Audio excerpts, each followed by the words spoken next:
Hi everyone, it's Jonathan. Rather than writing a long blog post including a bunch of pictures on some of the changes that Facebook has made in regards to pharma companies, I thought I would just go ahead and show you what it looks like.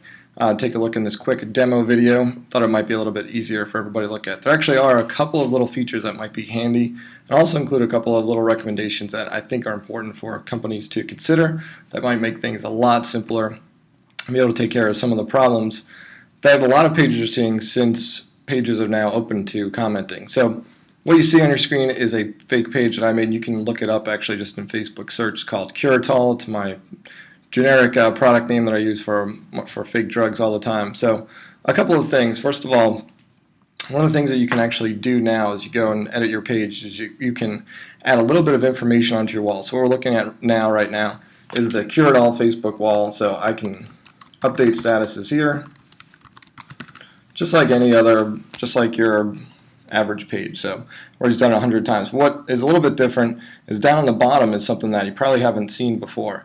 And it's some important information that now you can have essentially on the bottom of your wall continuously. So if there's safety information that you need updated all the time and you seem to be adding it into every single comment that people do, this might be a way that you can actually use this little bit of information down at the bottom, similar to what you're doing probably on web pages, where you're always including important safety information in the footer.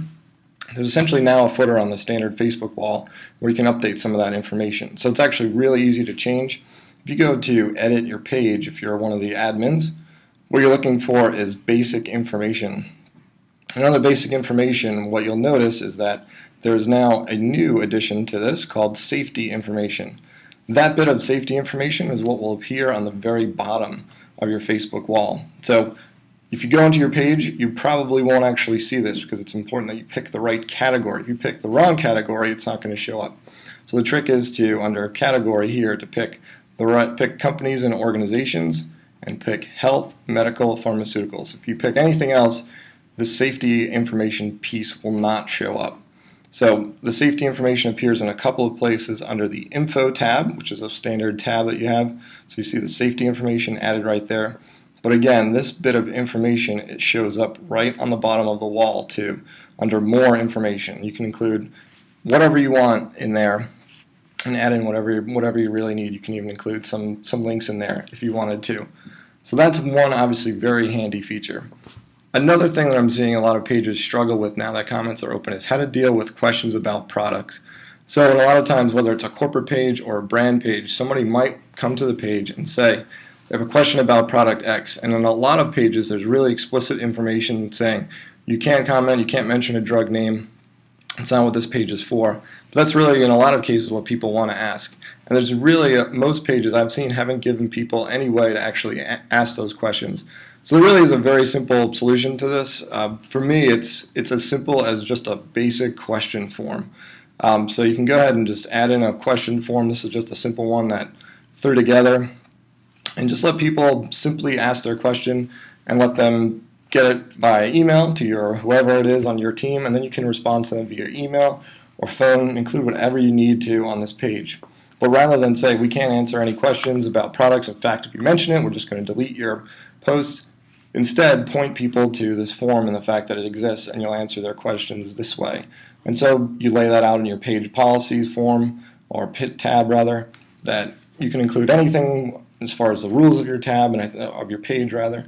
I think a lot of companies have done a good job in figuring out what needs to go in here, but you can do the exact same thing and then mention again the form if you need to do it. So rather than saying you can't do this, you can't do this, you can't do that, fine, say that, but also give people an alternative and say you can't do that here, but you can actually do it here and point people in the right direction. I think another important thing regarding actually answering some of these questions is you can save people a lot of headaches. So even on this form or here you can say just a simple FAQs tab and say these are the questions that people ask about our product all the time. Go ahead and actually answer what those are. So whatever questions either people are sending in, you can post them on here. Obviously if the answer isn't personal in nature, general product questions that you know you get all the time. And since you can code these tabs however you want, you can include whatever important safety information you need to down at the bottom. Make it as long as you want or short as you want. You're just going to code it just like you would any other page. Really simple for any developer to do. Some self-serve software, you could whip this up in about 5 minutes or so. That's what I did with this page. Everything you see on here probably took grand total of 10 minutes to put together. If you're interested in how to do it, you can use the contact tab on Dose of Digital. For those who aren't on Dose of Digital, it's right now viewing this, it's doseofdigital.com/contact. Again, thanks for the time. Hope this is helpful.